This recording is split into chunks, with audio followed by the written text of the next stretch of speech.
Welcome back to the 19th hole. We have one more week in the Lone Star State, tuning up before the Masters. We had some pretty good luck here at the Valero last season. We're a day early and have a special guest with Bo being out tonight. Bo hit Min Woo last week, so let's get into it and try to find another win this week at the Valero Texas Open.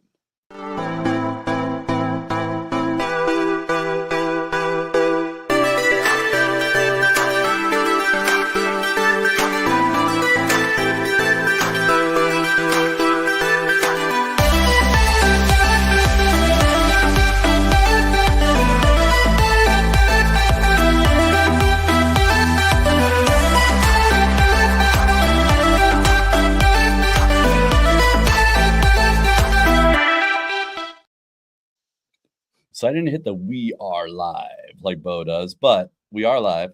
Welcome back to the 19th hole. We are live normally every Tuesday night. We're going a day early. Life and whatnot's kind of thrown some wrenches in the gears for us this week, but you know what happens.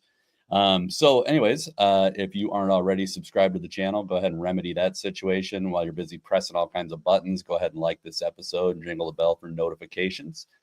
Last plug for me, I have an article that comes out every week on the In Between Media page. It's usually a quick course breakdown, bets and DFS plays and fades. If you're not checking that out, you definitely should be. Not everything that we talk about, not everything that I write about makes it to the show. Some of it ends up on the cutting room floor, and there's some good takes in there. So take a second and check it out.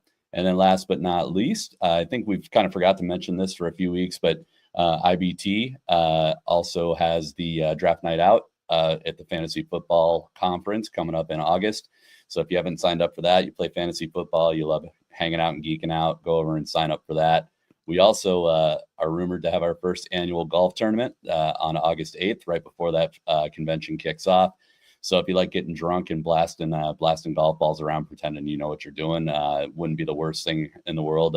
Good way to kill 4 hours of your time. So anyways, moving into the show, as I mentioned, Bo and I have day jobs. I guess that's what you do when you're not talking fantasy sports. So you get us a day early, and you get a special guest tonight. So we got Jake Parry joining us again. Jake's been on before.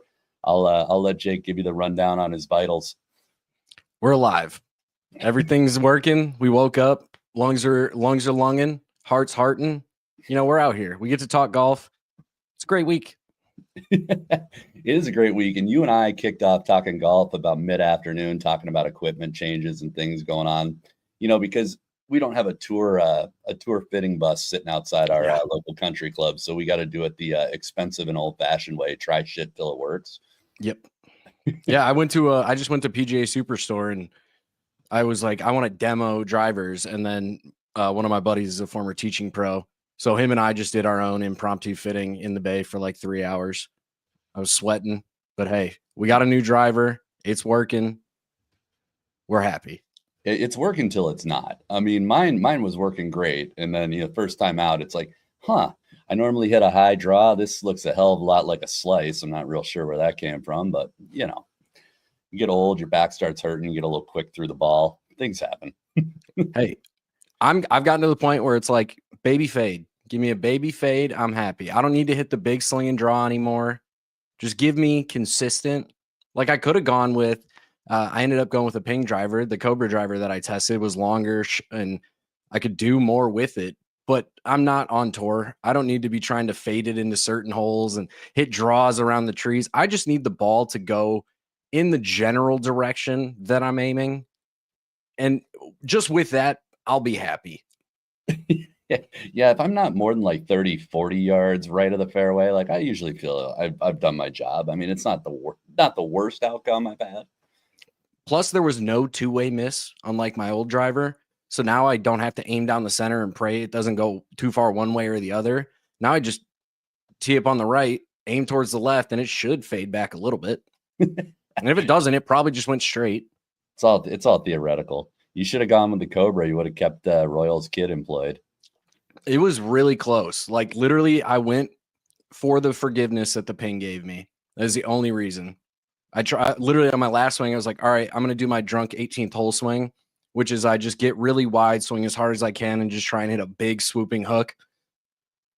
I hooked the hell out of the Cobra, tried it with the ping, went dead straight. I'm like, okay, yep, This wins.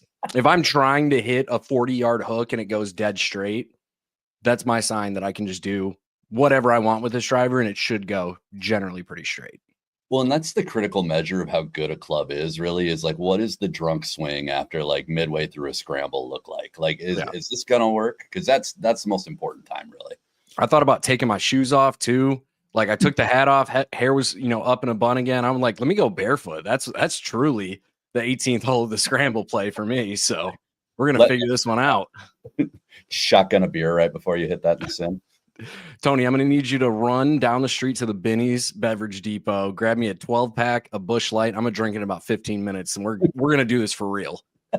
But also, you got to drive home. It's a good segue into drinks. What are you drinking? Anything? You got anything going? I've got some. I'm trying to cut back, and by that I mean I drank the last 3 days, so I decided to take it easy today. So I've just got some Poppy. It's like a probiotic soda. Pretty good. This is the Dr. Pepper flavor. Doesn't taste like Dr. Pepper at all, but still tastes pretty damn good. It's nice that they can name it Dr. Pepper flavored and then have it not taste anything like Dr. Pepper. Yeah, they call it Doc Pop. And I'm like, this, if anything, is kind of like a wild cherry Pepsi. That's clever marketing. Yeah, no, I'm sipping on just the old standby, the old Forester 100 proof. I just cashed that bottle, so I'm gonna have to make a massive buy on another $20 bottle here. So hey, you got to do what you got to do. I'm just saying, Wild Turkey 101 never disappoints. No, as I always have it. I was talking to somebody about Wild Turkey earlier today. I agree with you. That's a solid bottle. You should have brought that. I don't know about this non-alcoholic shit. I mean, if you're gonna bully me into it, I will walk off camera for 30 seconds and pour myself a bourbon. Well, as luck would have it, if you want to pour yourself a bourbon, we need to get into the news Niblick. So I'll leave it up to you. I'm just saying. I'll do it. Without further ado, we'll see if Jake returns with a bourbon, and let's get into the news.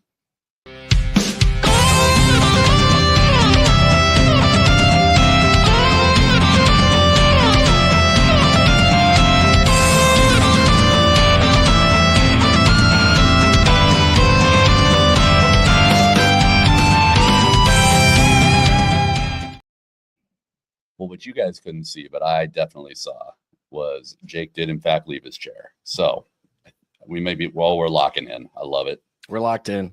Didn't go with the Wild Turkey though. That one's apparently out at the in the kitchen bar. So going with a little Balcones Texas bourbon. And that's how I know that you're not lying about a 3-day bender. Is anybody who's got liquor located in multiple parts of their household my type of people. I think there's still a couple bottles hanging out in the back of my car too. I should probably take those out. Yeah, you never know when the mood might strike.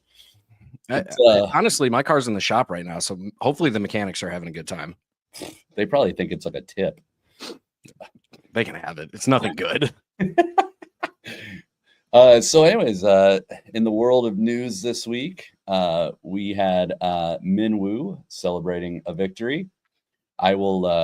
We talked about this a little bit. Thankfully, Bo is not here to take a 25-minute victory lap and wax poetic about how wonderful a job he did last week. But I will openly say I was not on Min Woo Lee last week. I have some concerns about Min Woo's control, especially off the tee. I think that started to rear its ugly head at more than one occasion.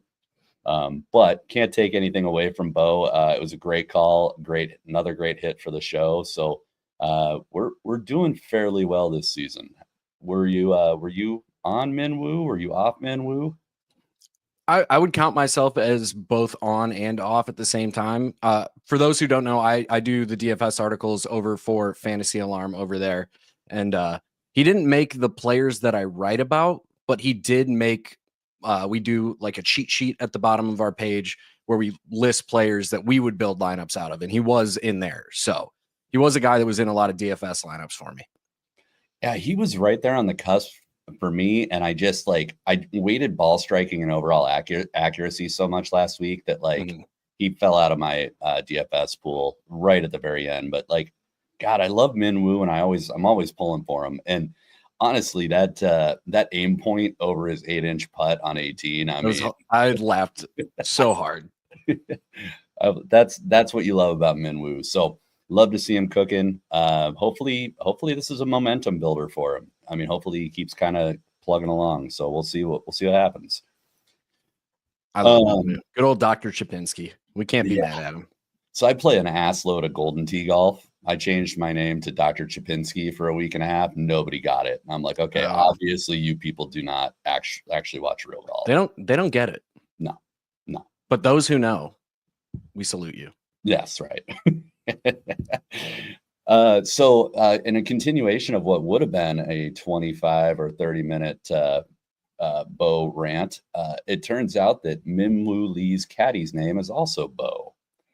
So that would have made the list 75 times if Bo was here. We love you, Bo.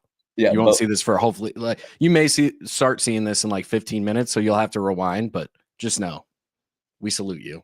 We salute you, Bo, because your namesake was, I'm not sure, influential in this win. I saw several questionable strategies deployed by Minwoo and his caddy, especially on the final round with a 4-stroke lead. But also this gentleman named Bo, who's Minwoo's caddy, is Scottish. So this would have been insert Bo doing a Scottish accent. I don't know if you got a Scottish accent, Jake, but if you do, you can lay it on the people. I mean, it's floor is yours. I'm going to do my Scottish accent, which is questionably offensive, but I'm Irish and Scottish, so I can get away with it. It's like, hey, you're just, and I said, I love you guys. You know, it's you're drunk talking with a mouthful of marbles. It's my heritage. I'm 100% Irish, so I can relate. And I mean, that's actually pretty spot on. I don't know if Bo's is actually better than that. So we're going to roll with that. I love that. But yeah, I think honestly, in talking about some of the strategy with Minwoo, which I think is more what this is about. I think you got to question some of the decisions, especially on the back nine. I think you got to question some of the need to recover the way he did. He did manage to shoot a 3-under on Sunday, so you can't take a whole lot away from him, but he definitely made some efforts to give that tournament back, and he had some real sharks chomping at his heels. So, I would say they might need to refine their process a little before the next time he tees it up. Hey, sometimes you have to have that relationship with the caddies where it's like, some of the caddy arguments with like players and caddies arguing is some of my favorite side media of golf, just watching those clips. And nothing makes me happier than when the caddy's like, here's what you should do. And the guy's like, nah, I'm going to do this instead. And makes it even worse than the worst possible outcome that they had in mind was. And then you just see the caddy like, he doesn't say anything. He just told you. It's like almost every clip you see with Jordan Spieth hitting a bad shot. It's like back and forth with the caddy for 15 minutes, and then he hits what he wants to hit, and he's like, "No, that didn't go the way I wanted to." It's like, yeah, no shit. He was like that. Kevin Na's got a lot of them too. Oh. I'll tell you what. Of all the guys that went to live, Kevin Na was never one that I missed for a millisecond. Same page, Conor. Same page. Moving right on, our guy Alejandro Tosti is back in the news, and not in a good way. Mr. Tosti, who is notoriously hot-headed, I can't decide at this point if he's a lovable asshole or just an asshole. His social media posts with his public battle with Bones Micael on what was portrayed as intentional slow play to sabotage Minwoo in the final round. I mean, first off, I think that's a kind of a crazy accusation. Secondly, like there's actual footage of Tosti going and taking a piss and making himself a drink for a walk. I think the downside here is like not the first time that Tosti has gotten into social media, not the first time that he's called out people about pace of play. I'm kind of waiting for him to let the hair trigger go and come in unhinged again next time he tees it up. And at this point, I'm going with lovable asshole because I like him. But a couple more offers. Jumping in the water after the hole-in-one during the practice round, doing the interview. He seems like personable when he's doing interviews and stuff like that. But then, it wasn't even just the stuff this week with Minwoo. He was apparently disrespectful to Ryan Fox earlier in the round when he was taking a drop. He had that issue with Tony Finau last year. So maybe it's just the competitive juices. Like everybody said, Sergio was great off the course and just an asshole on it. Angel Jimenez, certainly had some moments in there too. So maybe it's just something in the, in those Spanish roots. Well, John Rahm's no stranger to being a little fiery. Very true. I honestly think he's the scariest golfer on tour, just because there's something about his face when he gets angry that I'm like, I wouldn't want to be your caddy right now, because I feel like if I sneezed at any point today, I might catch a 7-iron to the face. Well, not only that, but he's kind of crazy, man. If you like watch footage of Rahm when he's not playing well, I mean, he is always like talking to himself. There's a screw loose. There's definitely a screw loose. Wouldn't surprise. I mean, hey, you got to have your quirks. Yeah. It's his coping mechanism, I guess. And then our last headline of the night, Michael Kim, who is a in-house favorite here nowadays, did manage to qualify for the Masters. He needed to slip inside of the top 50 in the one world golf rankings. And he did that barely. I think he needed to secure a top 35. He finished in T32. So I kind of think that this opens up some interesting bets with Michael Kim at the Masters. I think he's having a really good season. There's parts of his game that make some sense there. It's going to be a long number.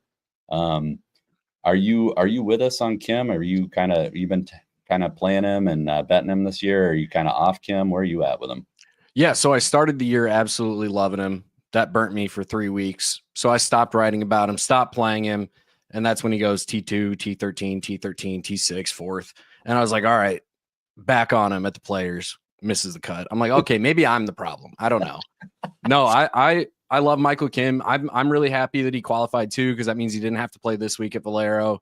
He gets to take a break, which, they talked about quite a bit, him and his caddy and coach and the media, just that he'd been getting a little worn down. He needed a break. And, he, like you said, he got the number he needed. He gets to qualify. And I agree with you. I think his game fits Augusta really well. Yeah, it's kind of wild to think about, because, I mean, Michael Kim's just not somebody that would have been on anybody's radar prior to this year. And now I'm thinking about maybe throwing a couple bucks on him at the Masters. But, I mean, you just said it, and I obviously completely agree. I mean, he does kind of set up nice at Augusta. So we'll see. Get a number early and see where he's sitting. But, yeah, so I think that's all I got to talk about on news this week.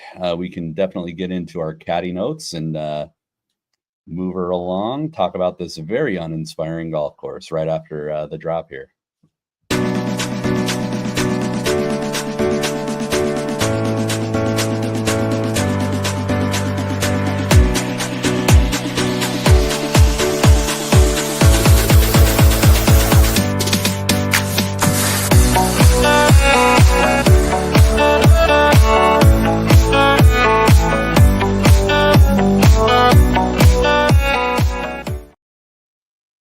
Oh man, am I excited to talk about TPC San Antonio.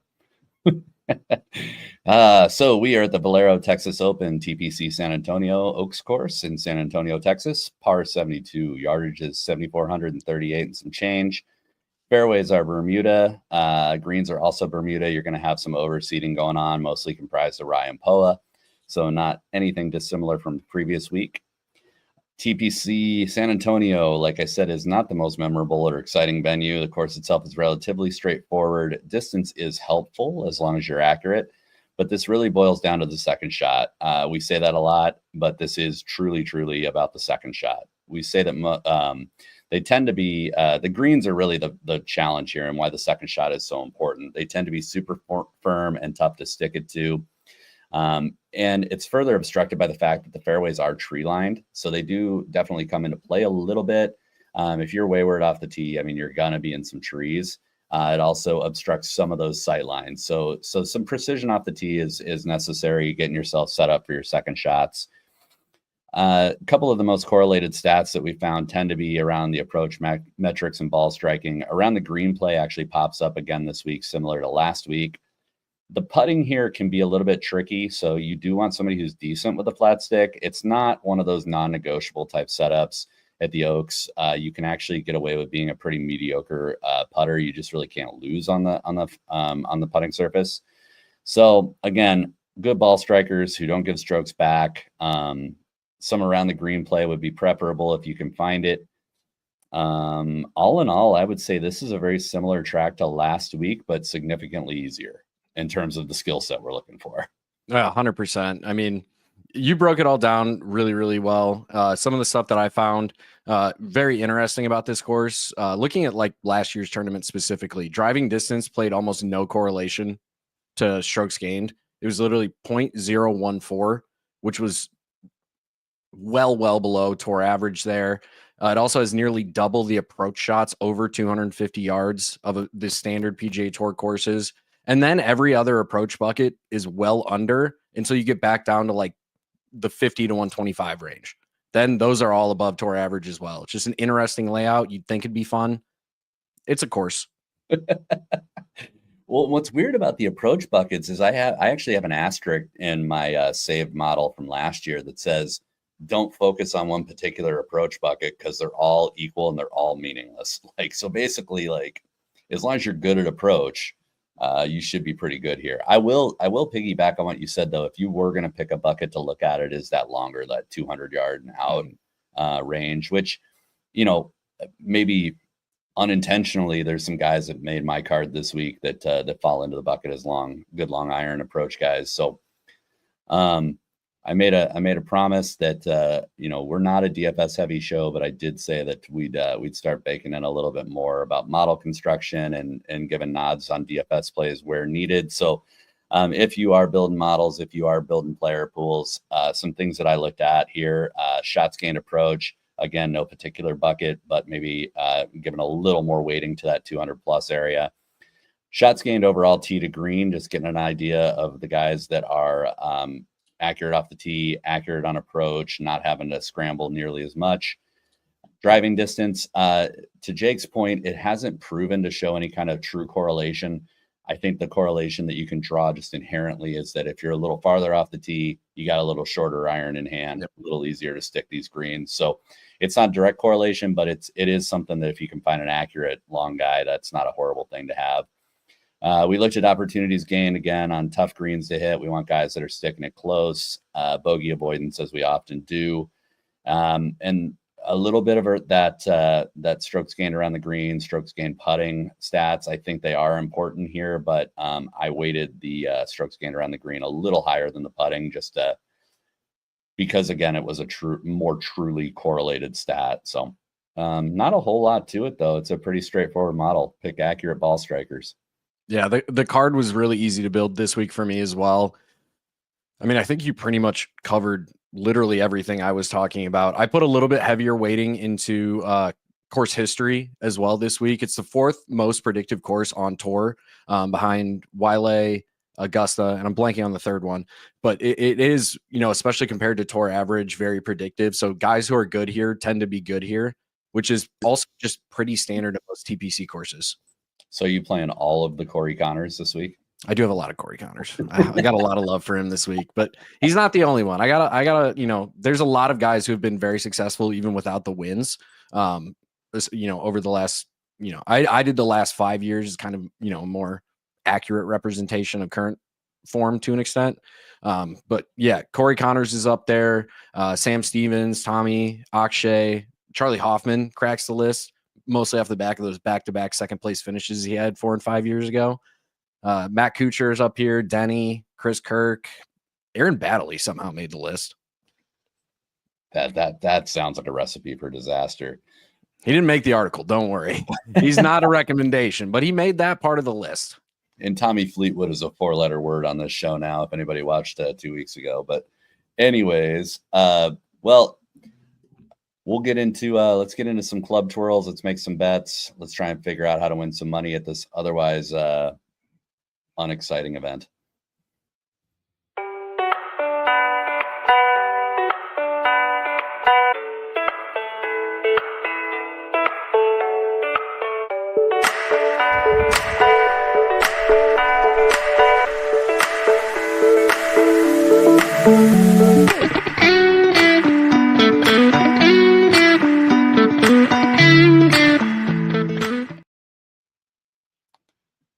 So I will say this, because I'm a fellow DFS guy.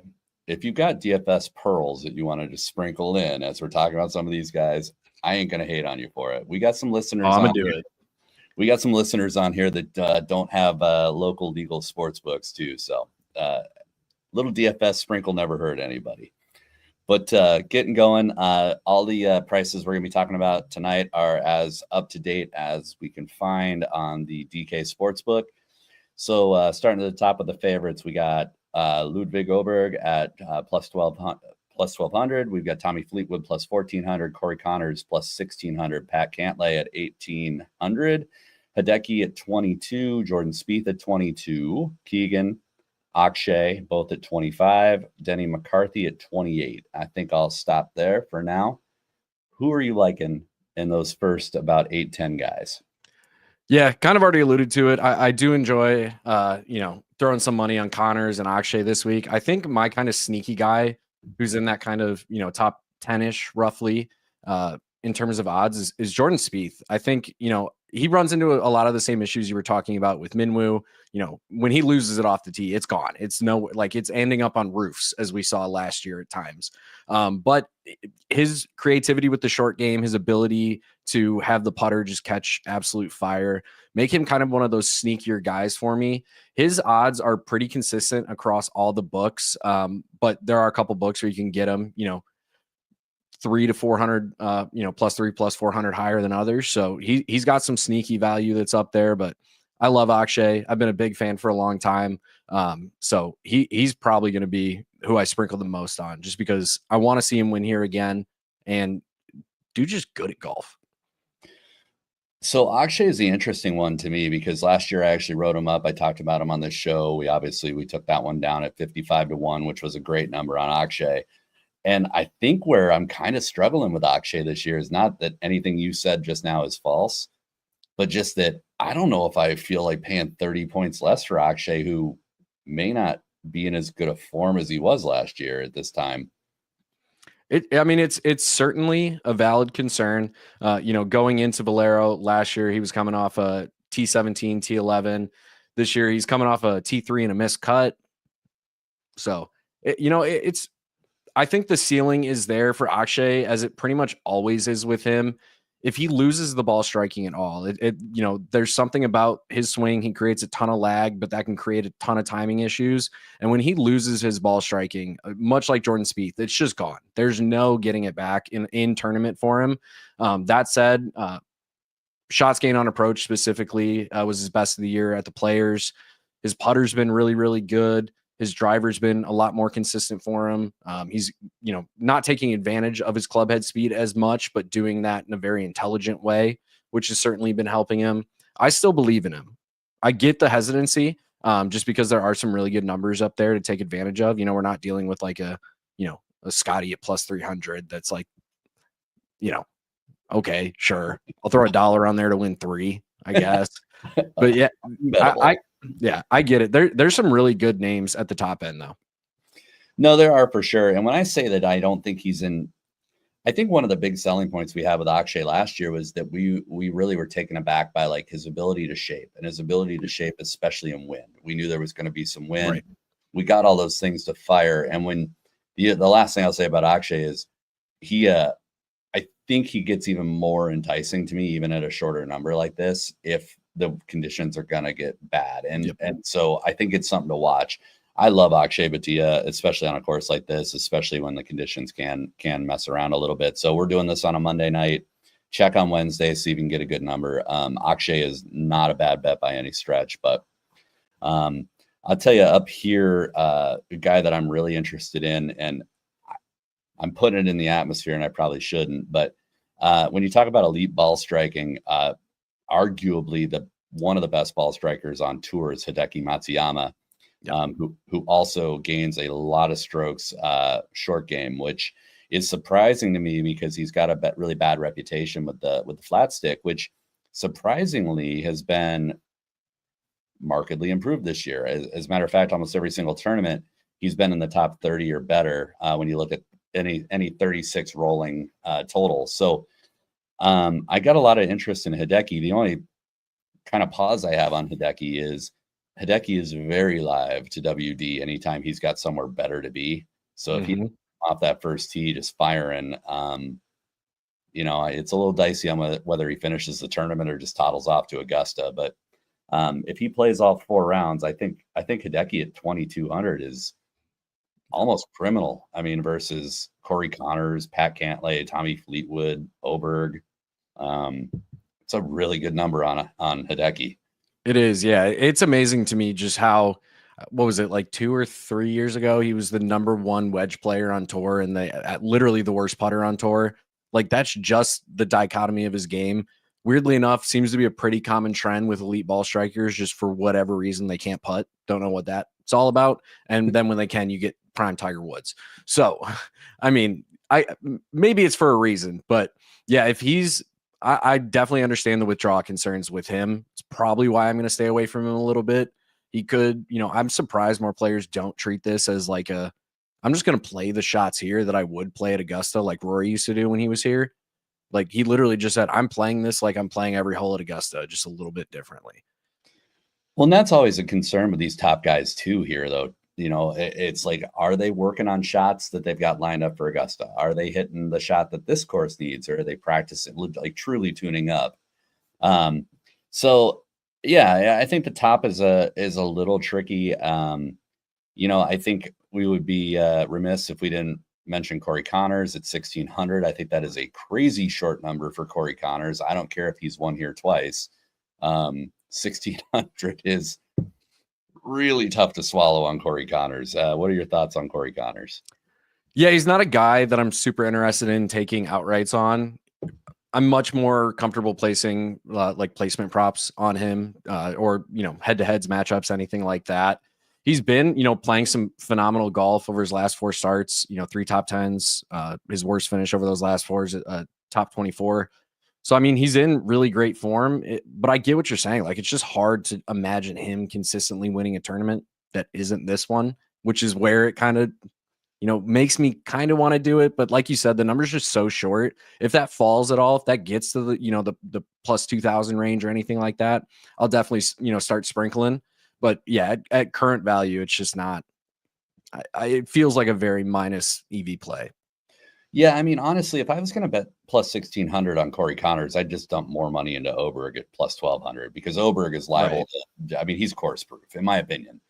He's got some gaps in his game. We've all talked about him, specifically some of the short game and the wedge with, issues that he has from time to time. But realistically, I mean, Oberg is that next generational talent. And for only 4 points less, I'd rather just buy Oberg here at plus 1,200. The last guy I was going to talk about, well, there's 2 guys briefly. Keegan Bradley at plus 2,500. I'm actually a little bit interested in. He's been playing really good golf, and realistically, like, his ball striking is so underrated. I think he's number 7 in this field over the last 36 for overall ball striking. He's also kind of a little bit longer off the tee than I had anticipated. And also like accurate. So he's 27th in this field in distance off the tee, which if you think about everybody in this field, that's actually, the lower like quarter of this field. I mean, the guy's no slouch, hits a lot of fairways, hits a lot of greens.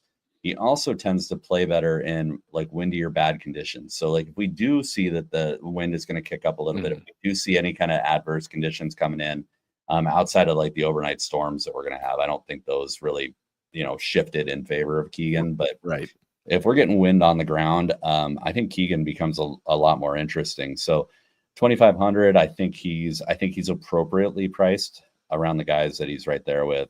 You got any thoughts on Keegan? I don't know that that's a popular take this week, so I don't know. Yeah. For me with Keegan, he was a guy that my model did like a lot this week. Only thing really holding him back from being higher was just, he hasn't been great around the green so far this year. He's sitting, right around 100th overall. So that held him back a little bit for me. But anytime my model likes Keegan, it's just kind of proof that I shouldn't do it. Because for whatever reason, when like he's been number 1 in my model twice, and they were his 2 worst tournaments of the year. So for me, it's just like if my model likes him, I just avoid him because for whatever reason, he's the one that my model and him just don't get along. I don't know. It's because I put it into the ether. I start thinking about it. those energy waves go up there. I get excited about him, and it's, the bad Keegan Bradley decides to show up. And so I just in general kind of stay away from him unless the number gets really, really good. If it starts, like you said, creeping up 30-ish, that range, I'll start to get, interested. But he's got to be, closer to being considered a long shot for me to really gain a ton of interest in throwing money on him. Last guy here in the kind of, I guess, favorites area. I don't know if 30-1 still there. It's bordering on the middle tier, but Daniel Berger, speaking of somebody in that 30 number, Daniel Berger is playing like arguably some of the best golf of his career. And again, he's another guy that's just excellent tee to green. Not the longest guy in the world, but he just finds a way. The short game, the scrambling, all of that is on point. The accuracy is better than he gets credit for. And like I said, I mean, number 6 tee to green here, that's got to mean something for your overall ball striking metrics. So looking at a guy that is genuinely in the top 25 for every metric I looked at this week, I think 30-1. I certainly think Daniel Berger is more live than Corey Connors is this week, which might be a hot take, but no, I fully agree. He's my I throw some one and done picks in there. He's my personal one and done pick for this week as well. Like you said, his game is arguably the best it's ever been.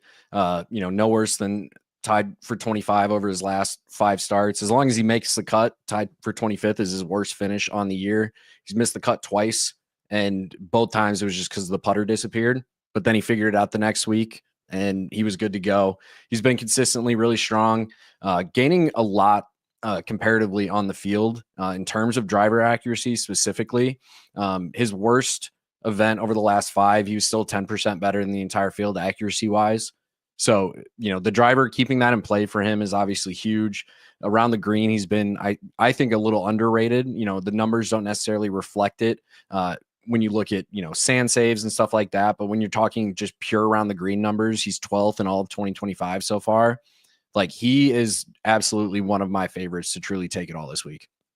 No, 100%. It's funny you brought up the around the green game and the putting metrics, because I called that out specifically in my column that'll publish tomorrow. He's only lost strokes around the green and putting. Around the green, he's only lost strokes once this season. Yep. And putting, he's only lost strokes twice this season.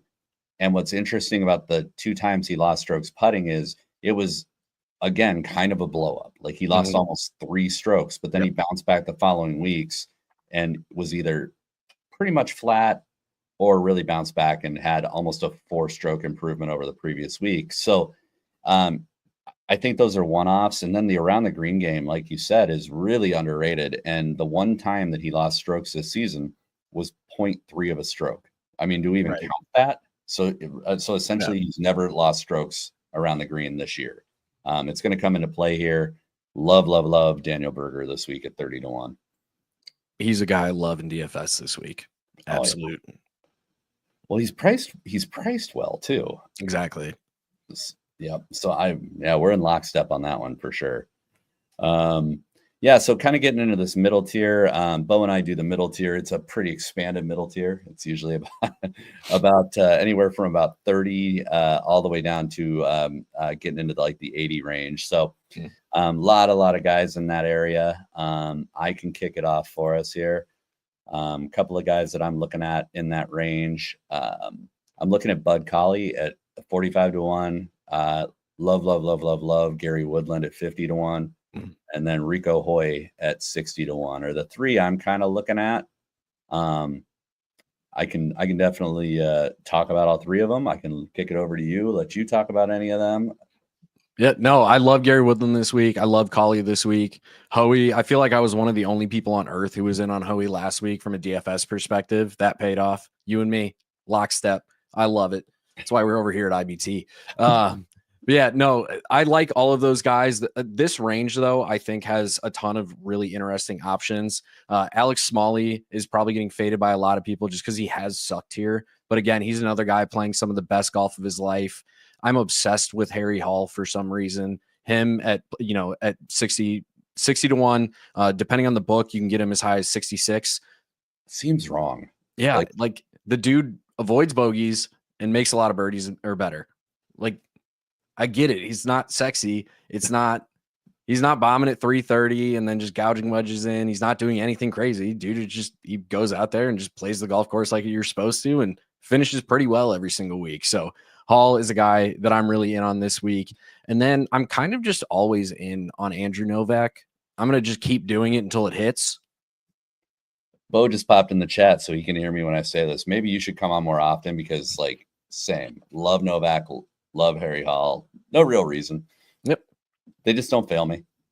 Exactly. Especially from a DFS perspective, Hall, like, sure, he's not going to be the number one point scorer any given week just because he's typically not finishing in the top 5, but he's also not really finishing worse. He's just kind of always good. He did go through a tough stretch this year. So that, didn't help, but almost all of that was approach game.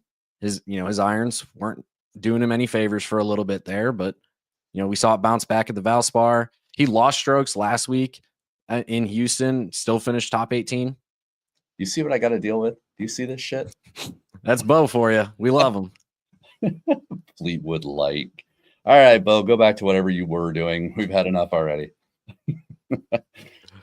I think one guy that we both kind of probably agree on, I know Bo agrees on this guy too, since Bo's made his appearance felt, is Bud Cauley. And Bud Cauley for me right now is right now to actually second my model. So what he's been doing lately is really boosting him. So he's number 5 in the field, tee to green.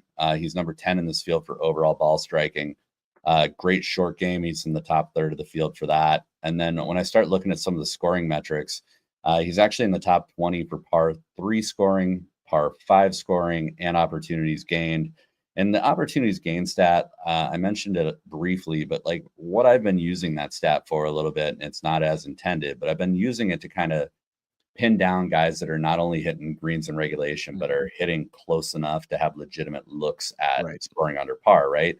And so in my mind, if you're hitting the green under regulation and you're close enough to actually be considered for making the birdie, making the eagle, that to me says that you're not going to have as much of a challenge sticking these tough greens. You're already putting pretty damn close. So with Bud Cauley, 45-1, I'll be honest, seems maybe a little short for some good faith.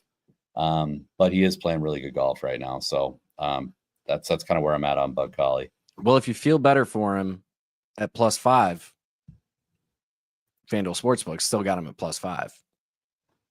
I do feel a little better about that. Slightly. Why not get the extra points? I'm not saying that's where I put my money, but I mean, 6th at the Players, 4th at the Valspar. I mean, it's not like he's playing bad golf. Yeah.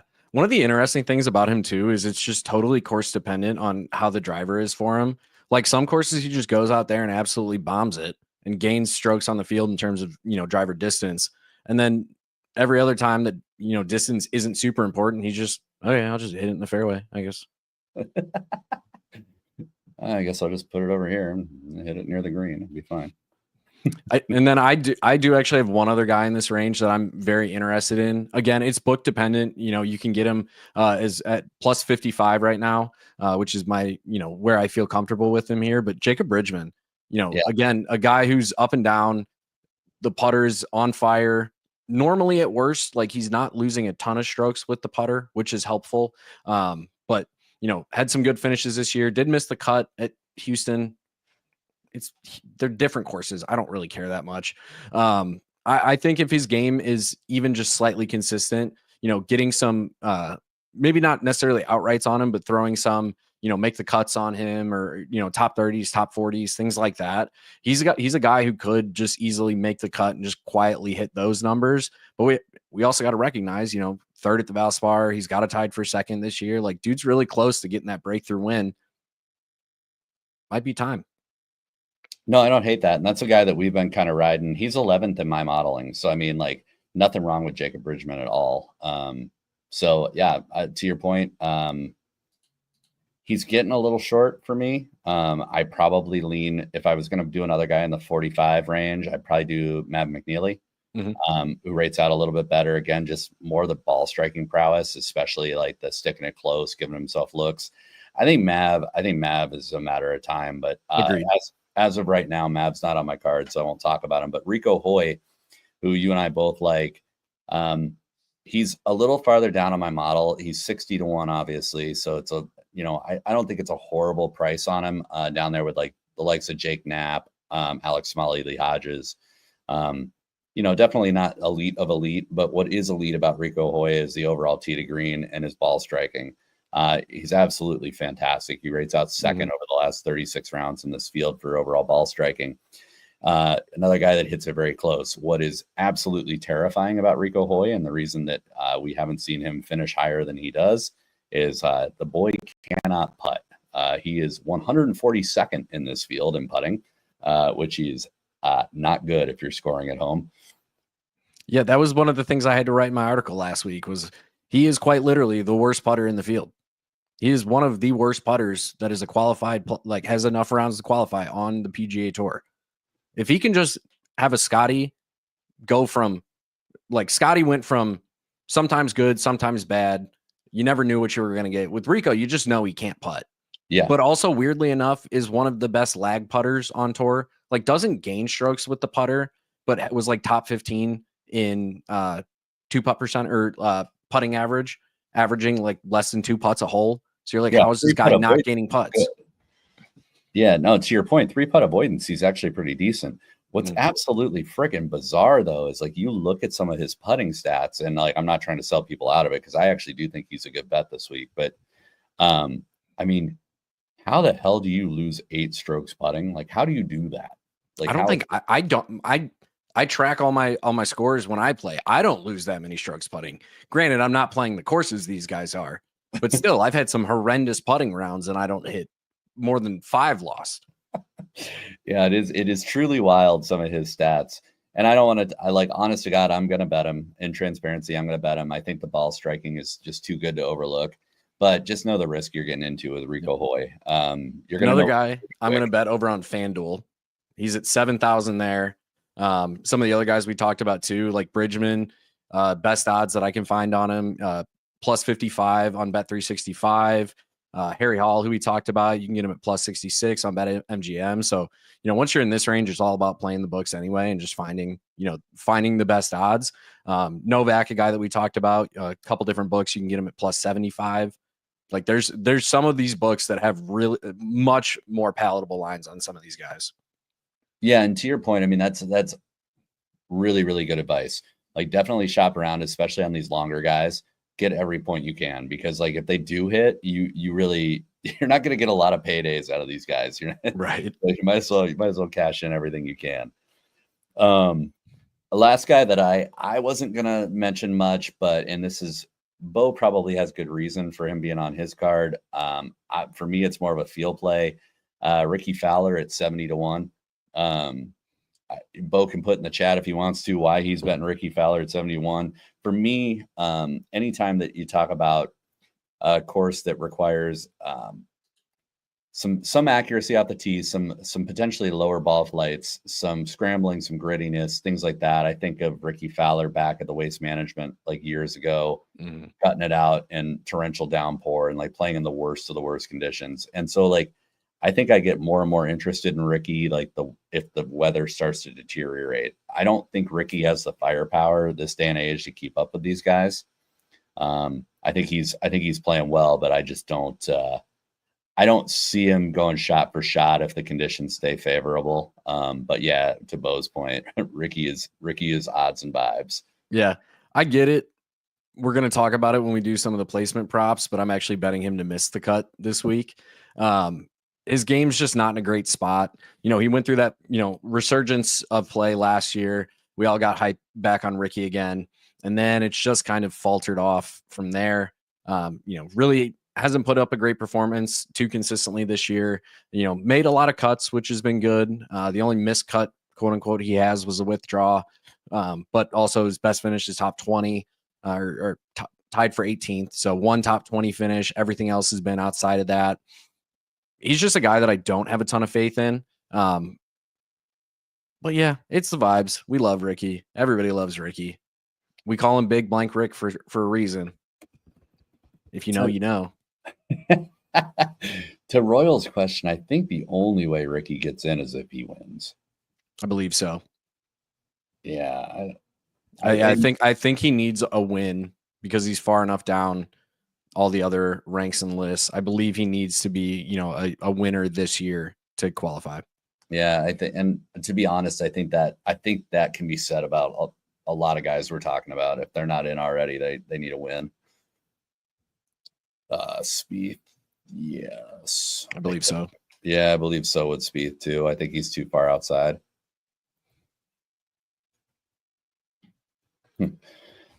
I don't have a whole lot of long shots, so we can get into the long shot tier. And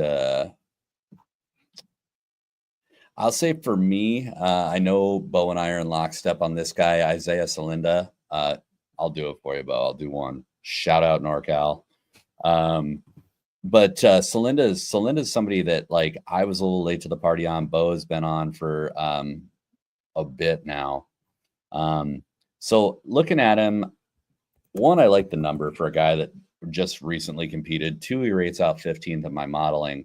He's number 12 in strokes gained tee to green, 23rd in ball striking, 17th in driving distance, scores really well on par threes, scores really well from those from almost every approach bucket that we looked at.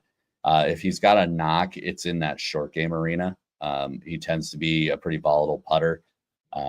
Namely, he's about 93rd in this field over the last 36 for straight up putting stats. So not great. But like I said, he has shown some moments of brilliance over the last month or so. 11th last week. Definitely like the form coming in. And he was damn near all green in the core metrics last week. The only thing he barely missed, and it was less than a stroke, was around the green. Other than that, he gained in tee to green, gained an off the tee approach, putting. He was looking really, really solid last week. And he hasn't missed a cut. Let me just, going all the way back to the Amex. So it's a guy that really is playing in great form for 100 to 1. I think you could do a lot worse. Yeah, I agree. I like Salinda. Bo, again, a guy Bo kind of put me on to. Certainly a guy that at the price, certainly I'll sprinkle. You know, we're not going too heavy on any of these guys for any reason.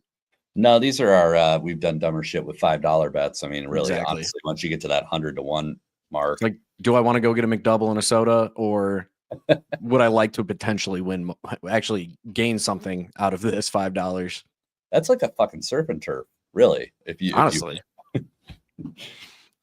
Yeah, I don't have too many guys in this range that are super interesting to me. Danny Walker, you can get him at plus 275. You know, at a book. Great swing, beautiful swing. Again, just another guy who good ball striker, can't really putt it that well. So he kind of interests me a little bit. And then this is a guy who, much like we were talking about with Harry Hall, Johnny Vegas also fits this category for me. But this week it's Micael Manisero. I don't know why. I just like him. That's all I got. That's like that. It's again, like Ricky was odds and vibes. Manisero is 100% odds and vibes for me. You can get him. His odds are all over the place depending on the book. Of course, I had him right here, and I just lost some, so now I have to type. I got you. 250 to 1. I'm getting him at 350 to 1 on FanDuel. So, okay, I've definitely done dumber shit with $5 than that. Yeah, it's I talked about him earlier this year from a DFS perspective. He's a guy who, you know, consistently plays really, really well on the European Tour. Comes over here, doesn't necessarily do as well. His game is kind of all over the place. He's definitely not long with the driver. Sometimes he's super accurate with it. Sometimes he's not. The ball striking is either elite or nothing. The putter, again, typically fine, you know, around neutral, but also sometimes he'll just have blow ups and lose, you know, 2 or 3. And then I'll have one tournaments where he gains 2 or 3, like last week at Houston. For him, it'll really just come down to keeping the ball in play, decent approach game. If you can do that, you know, sneakier guy to, you know, throw like a make the cut bet on. Yeah. But just a guy, I just want to see him win. I don't know why. Maybe it's just because I like saying his name. It's like with me with football, like one of my favorite players is Chigozie Amakonkwo, just because it's a fun name to say. So maybe Micael Manisero. It's just It rolls off the tongue. It's fun. No, that's like real Sassoon for me. Like I just like saying it. Just and fun.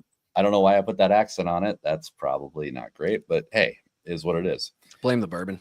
It's a regional dialect. No, with Manacero, I'll say this. I think what holds him back more than anything is off the tee. Like even when he has good weeks in the other categories, it's that off the tee. And then every now and then he'll like get to a point where it's like flat and you'll see him spike into the top 20. So like your hope is that he just doesn't spray it to, kingdom come off the tee.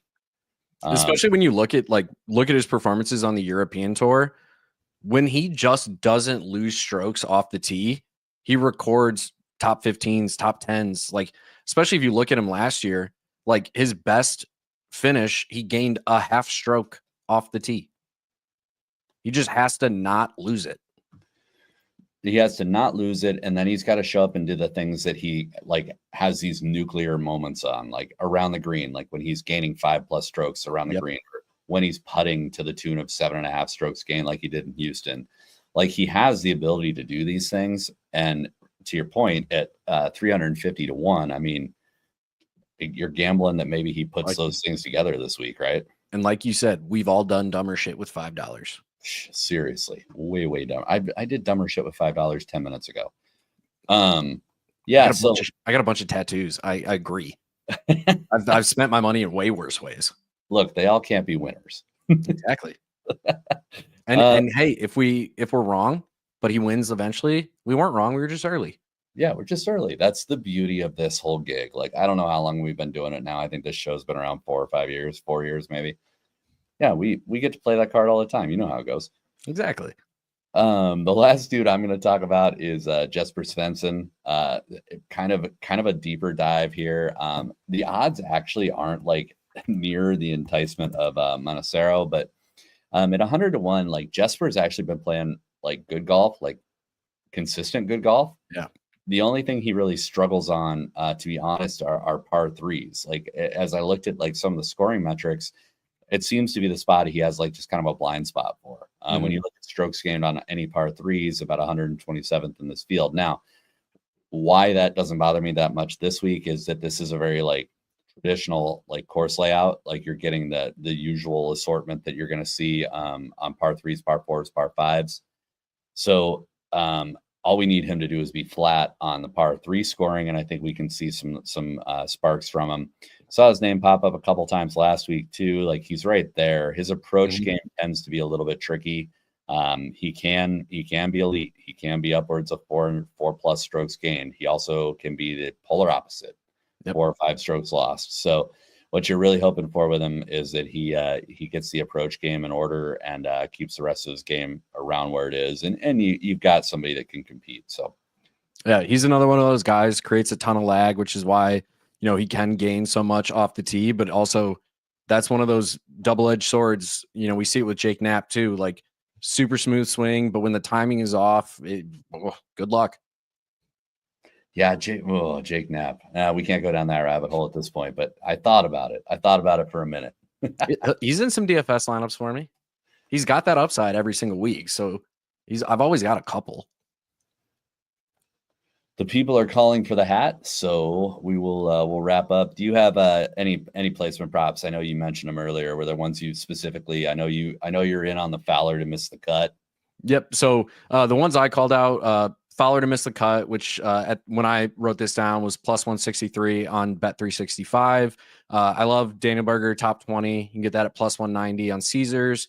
Corey Connors top 10 is plus 210 on basically every book, and then Bud Cauley top 20. You can get that at plus 230. I think all of those are really solid value bets. Yep, and I'm in lockstep with you on those. I had all the same ones. The only addition I had is Hideki at top 10 at plus 220. So that one too. If Hideki plays, I hate to say it, but I think he's a lock to be a top 10. I mean, it's been his game for most of the year. So yeah, go and get some of those, because some of these placement props that we're talking about actually have real values this week, and some like kind of uncertain rest of the field. So as we do every week, that we'll pull out the old hat. the hat tried to be early on Rio last week. We got lucky number 7. So number 7 in my model this week. Once I unfilter it, number 7. Of course. Tommy Fleetwood is number 7 in my model this week. I do kind of like Tommy this week. I'm not going to lie. From a DFS perspective, but it's Tommy. He's got to win eventually, right? I'll give you my 30-second what Bo would say in this regard. Tommy doesn't win anything. Stop betting Tommy. Tommy just wastes your money every single week. Tommy. I love Tommy. I've been betting him every week. First week, I'm 100% off. I'm not doing DFS. I'm not betting him. The hat's in on him. All signs point to Tommy. Tommy's probably going to win this week. Yep. I was going to say, now I got to go put more on Tommy. I'm going to go edit a couple lineups real quick. Yep. All signs point to Tommy. So last thing, and we'll get on out of here. I think if I got to pick one outright that I believe in the most, I think all things considered here, I think I'm going Daniel Berger at 30-1. I want to just agree because same, but just to get a little bit different, over on FanDuel, you can get Akshay 28-1. I like that number. I don't hate that either. Actually, if he's 28 over there, I might have to go and snag that because we're getting towards that number that I said I'd be all right with. It's a good number. All right, my man. Well, do you want to give the people one more shot at where to find you if they want to check your stuff out? Definitely. Yeah. So obviously on the golf side of things, I'm over at Fantasy Points. I'll share those articles every single week on Twitter. And then we also do some underdog props and stuff like that on YouTube that you can check out. I hop on their radio show as well on SiriusXM Fantasy Sports 87, typically every Wednesday about 6:30 Eastern time. If you like fantasy football content, I'm doing that kind of all over the place. Going to be some of it over here at IBT, some over with my buddy Mike on Fantasy Football RPG podcast. And then we also have Knights of the Appropriately Shaped Table, which is our D&D podcast that I do with Mike. And then the rest of my stuff's all right here at IBT. Hell yeah. Well, no, man, it's been a privilege to hang out with you. It's been long overdue. So it has. Hopefully we can jump on again sometime soon. We got to get a week of all three of us. That's going to get. I have some ideas. We've talked about it. We've talked about a couple ideas, like a little bit of a battle royale format, get a bunch of our friends and guests on. So I like it. Yep. So, or we just need Bo to get sick. Either way, if Bo just could get sick for like a month, Slade right here.